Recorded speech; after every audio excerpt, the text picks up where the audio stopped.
Welcome to Blessing Today. Blessing today में आपका स्वागत है। I believe today the Lord is going to do something big in your life. मैं विश्वास करता हूँ कि आज परमेश्वर आपके जीवन में महान काम करेंगे। Every day the Lord's works are new and He is taking us to new areas in our lives. हर दिन परमेश्वर के काम जो हैं वो नए नए होते हैं और हर दिन वो हमें नए नए क्षेत्रों में ले जाता है। Let's worship the Lord right now. आइए अब परमेश्वर की आराधना करते हैं। And after the present worship, we'll come back to study about the sonship, the Son of God. और आराधना के बाद हम परमेश्वर के पुत्र के बारे में अध्ययन करेंगे। उसके पुत्र होने की बात के बारे में हम यहाँ पर आज चर्चा करेंगे। पवन के बीच में तू कहता है थम जा, तू मेरी ताकत है, तू ही मेरा ईमान। पवन के बीच में तू कहता है थम जा, तू मेरी ताकत है, तू ही मेरा ईमान। बीट घर में तू साथ मेरे था, आज भी मेरे साथ है खड़ा, आने वाले घर में भी होगा। उठते हुए तूफानों में तू ही मेरी चट्टान, बढ़ती हुई लहरों पे तेरे कदमों के निशान। बीमारियों में तू कहता है उठ जा, यहोवा रफ़ा, तू ही मेरा शिफा। बीमारियों में तू कहता है उठ जा, यहोवा रफ़ा, तू ही मेरी शिफा। पीठ घर में तू साथ मेरे था, आज भी मेरे साथ है खड़ा, आने वाले घर में भी होगा। उड़ते हुए तूफानों में तू ही मेरी चट्टान,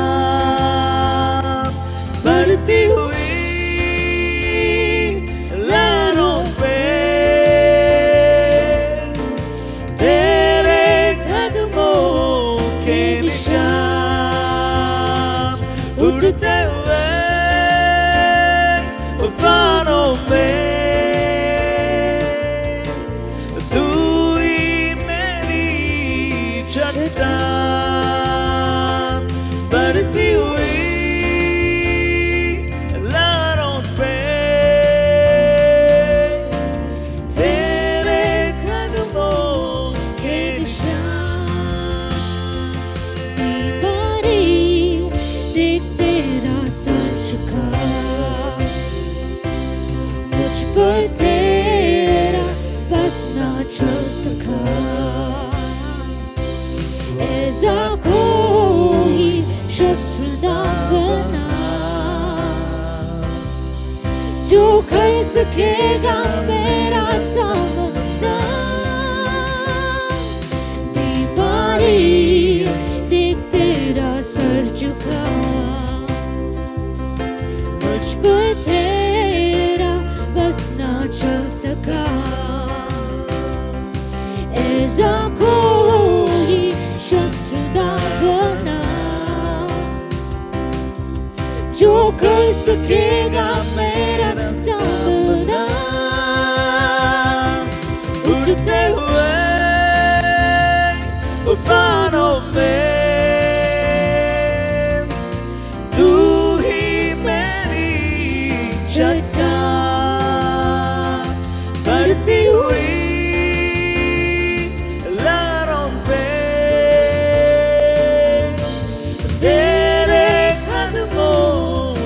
निशान उठते हुए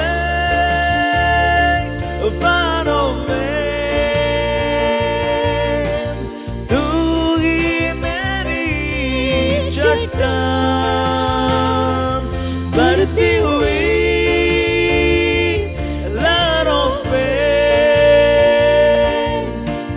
तेरे कदमों के निशान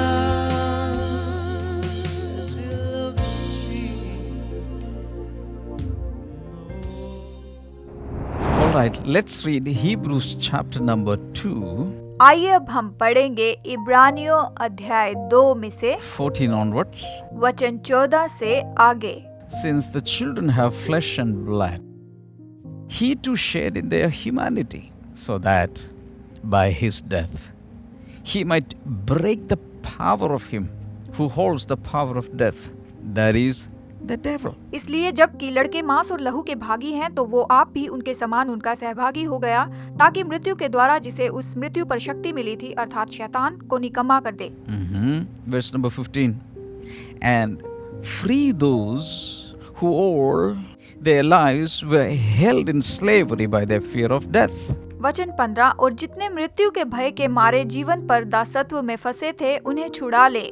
So in verse number 14, since the children, that means we, have flesh and blood, that means we are living in a physical body in the flesh. देखिए वचन 14 कहता है कि लड़के मांस और लहू के भागी थे, इसका मतलब है यानी हम जो मांस और शरीर में रहते हैं, ये कहता है He too, that means the Lord Jesus too, shared in their humanity. तो वो आप भी यानी प्रभु यीशु मसीह उनके समान उनका सहभागी हो गया, यानी उसने भी मानव रूप धारण किया और वो मनुष्य बन गया। That means Jesus came into this world to share in our humanity. इसका मतलब ये है कि यीशु इस संसार में आया ताकि वो हमारी मानवता में सहभागी हो।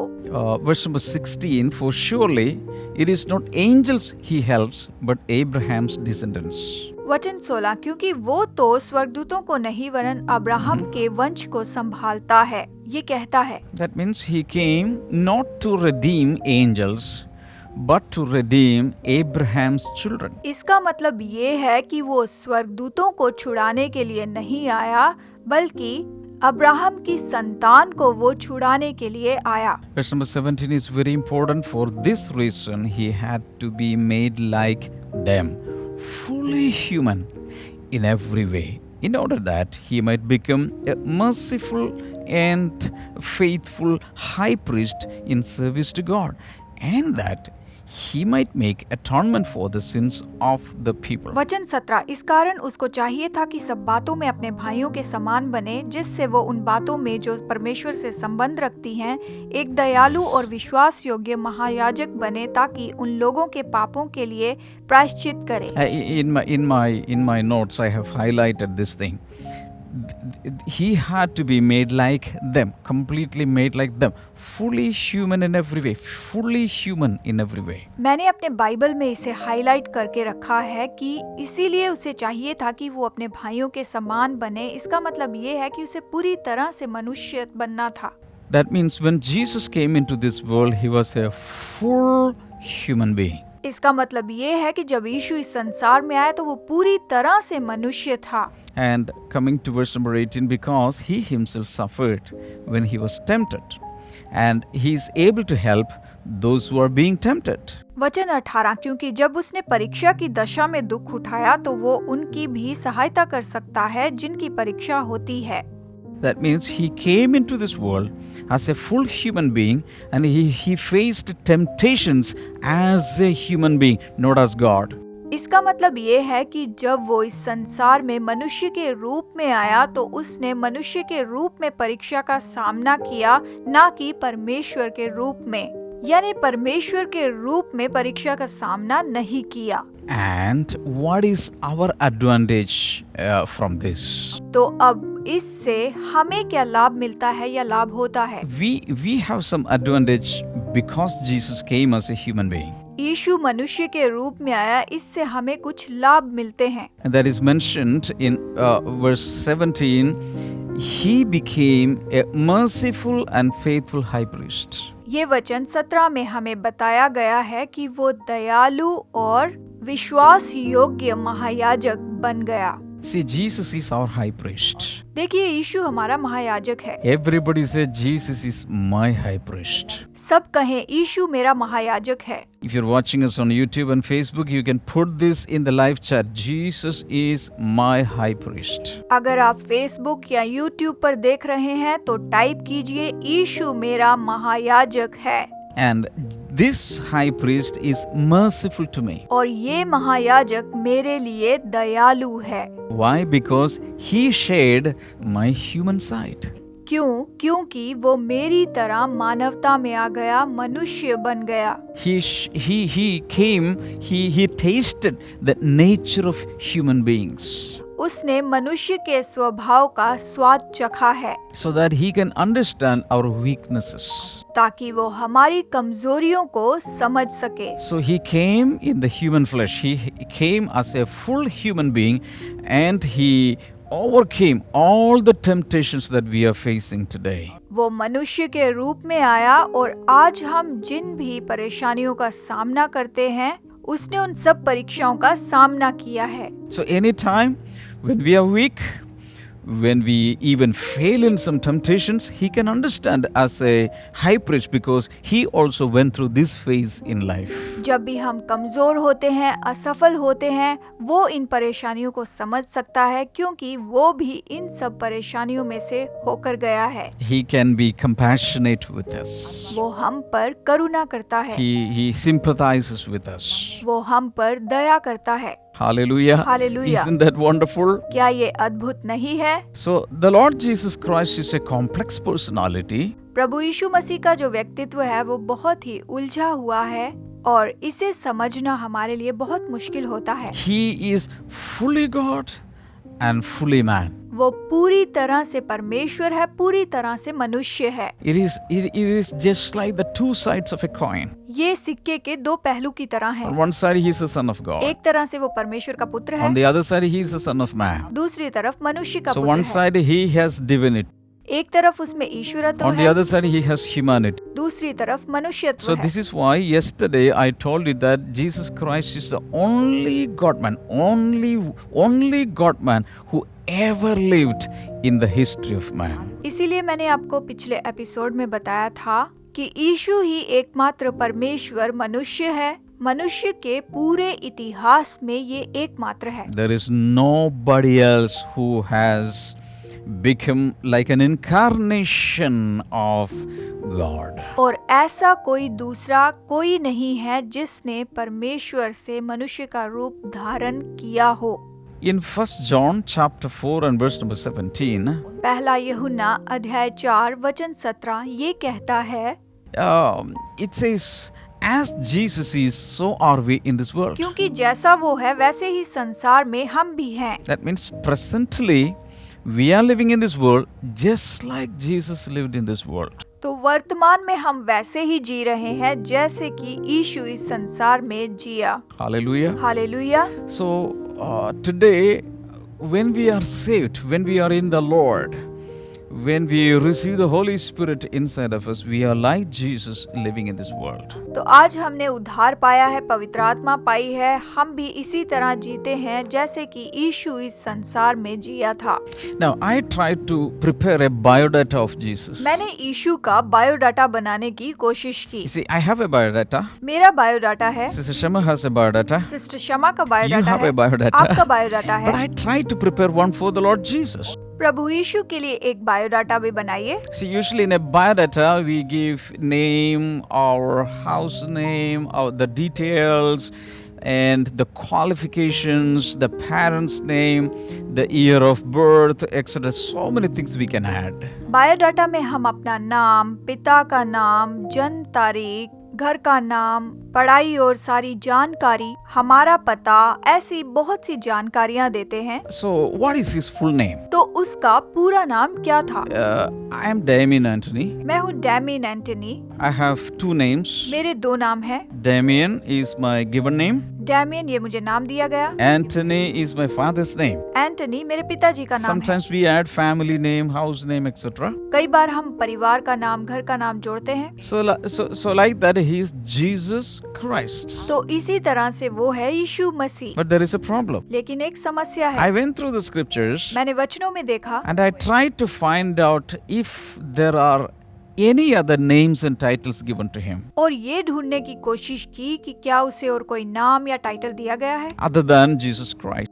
यीशु मसीह को छोड़कर। For example, there is one name given to him, that is Emmanuel, God with us. उदाहरण के लिए उसे नाम दिया गया है इमैनुएल, परमेश्वर हमारे साथ। So like that, when I searched, I was amazed. There are 198 names given to Jesus Christ. और जब मैंने ढूंढा तो मैंने पाया और मैं चौंक गया कि यीशु मसीह को 198 नाम दिए गए हैं। जानते हैं? So if you take the full name, that will be the longest name in the world. और अगर आप उसका पूरा नाम लेंगे तो दुनिया में शायद वो सबसे लंबा नाम होगा। Jesus Christ plus 196 other names and titles. यीशु मसीह के 196 और भी नाम हैं। देखिए, So that is about the full name of the Lord. ये तो प्रभु यीशु मसीह का पूरा नाम है। What about his parents? तो फिर उसके माता पिता के नाम के बारे में क्या? The Bible says he was thought to be the son of Joseph the carpenter. Bible कहती है कि उसे यूसुफ के बेटे बड़ई के नाम से जाना जाता था। So Joseph was not at all his father, तो यूसुफ तो उसका पिता नहीं था, but people thought he was the son of the carpenter. लेकिन लोगों ने सोचा कि वो बड़ई का पुत्र है। So he was just Joseph was just his foster father. तो यूसुफ तो उसका संसारिक पिता था। And who was Jesus' mother? और यीशु की माँ कौन थी? His mother's name was Mary. उसकी माँ का नाम था Maryam. And the place of birth, और जन्म की जगह कौन सी थी? his place of birth was Bethlehem.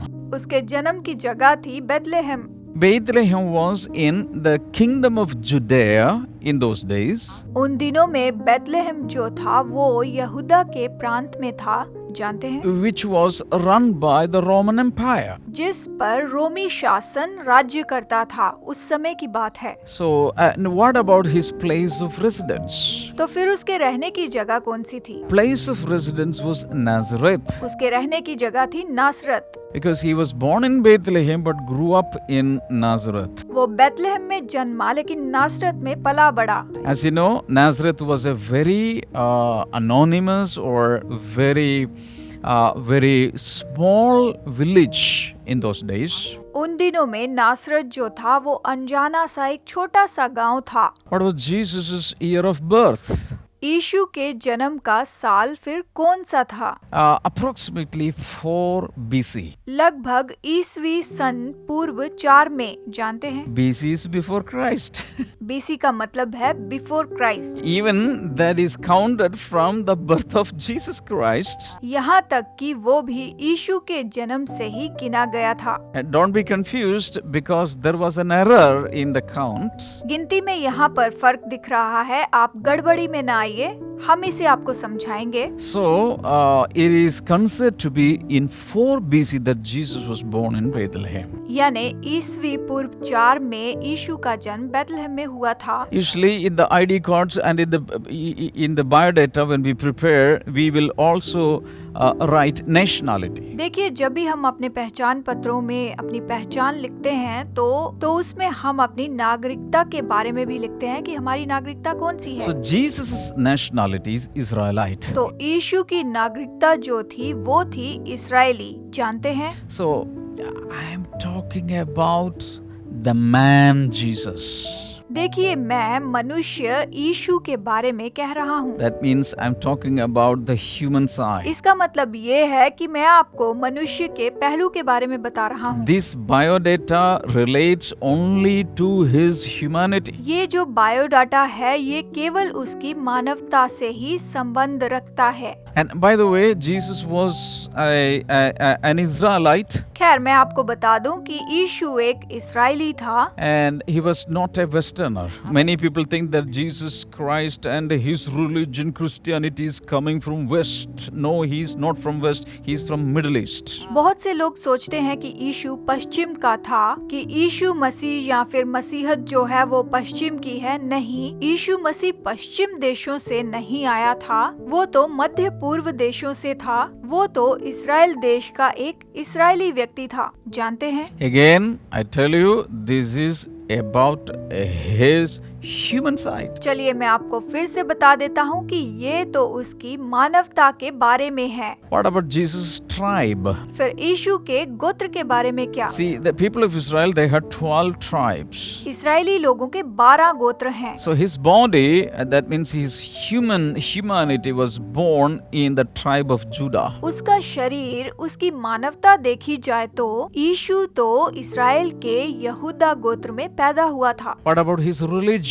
फिर उसके धर्म के बारे में क्या? No religion. कोई धर्म नहीं। Many people think that Jesus Christ is the founder of Christian religion. बहुत से लोग सोचते हैं कि यीशु मसीह ने मसीह धर्म को स्थापित किया। I'm sorry to tell you that Jesus never founded any religion. मुझे माफ कीजिए, मैं आपको बता दूं कि यीशु मसीह ने किसी भी धर्म की स्थापना नहीं की। What about his year of death?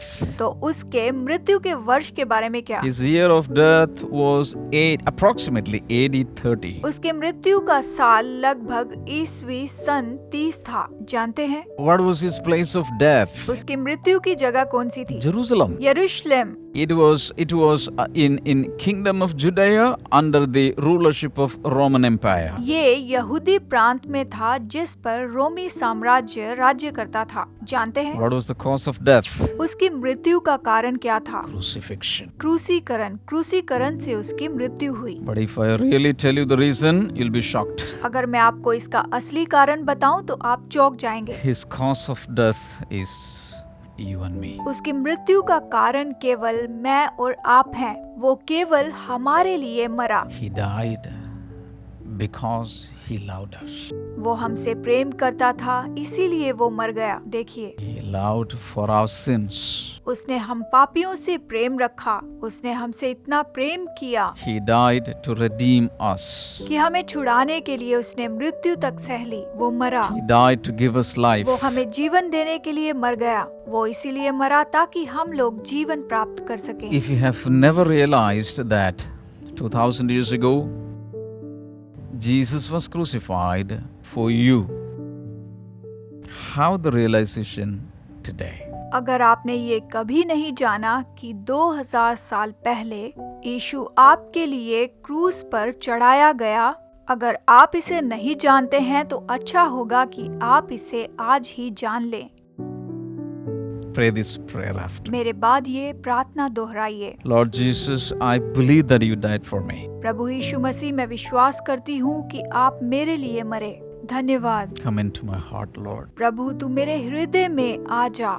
I want to live for you. मैं केवल तेरे लिए जीना चाहता हूँ। I understand that you shared my humanity to redeem me. मैंने इस बात को जान लिया है कि मुझे छुटकारा देने के लिए तू मनुष्य बन गया और मानव रूप धारण किया। I surrender my life to you. मैं अपना जीवन तुझे समर्पित करता हूँ मेरे प्रभु। If you are blessed through these Blessing Today episodes, you can sponsor one of these episodes these days. अगर आपने ब्लेसिंग टुडे एपिसोड से आशीष पाई है तो आप इसे स्पॉन्सर जरूर कीजिए। And I believe the Lord is going to bless you financially also. मैं विश्वास करता हूँ कि प्रभु आपको आर्थिक आशीष देंगे। And share the link of these videos to everyone. सभी को इस वीडियो के लिंक आप भेजिए And whatever you learn, teach others. और जो भी सीखा है दूसरों को सिखाइए। Start a small prayer fellowship छोटी प्रार्थना संगति शुरू or a Bible कीजिए study group. या Bible study group. You take down notes, teach them.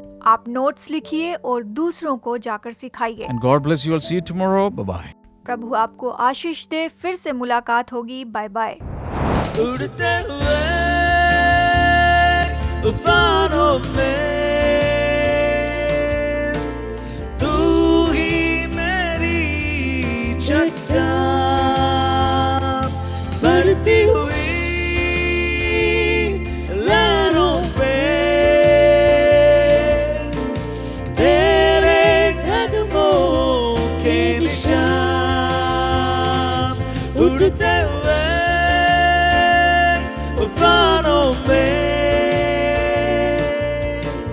तू ही मेरी चट्टान बढ़ती हुई लहरों पे तेरे कदमों के निशान बीमारी देख तेरा सर झुका मुझ पर तेरा बस ना चल सका ऐसा कोई शस्त्र ना बना जो कर सकेगा मेरा सामना बीमारी देख तेरा सर झुका मुझ पर तेरा बस ना चल सका ऐसा कोई शस्त्र ना बना जो कर सकेगा मेरा सामना उड़ते हुए तूफानों में तू ही मेरी चट्टान बढ़ती हुई लहरों पे तेरे कदमों के निशान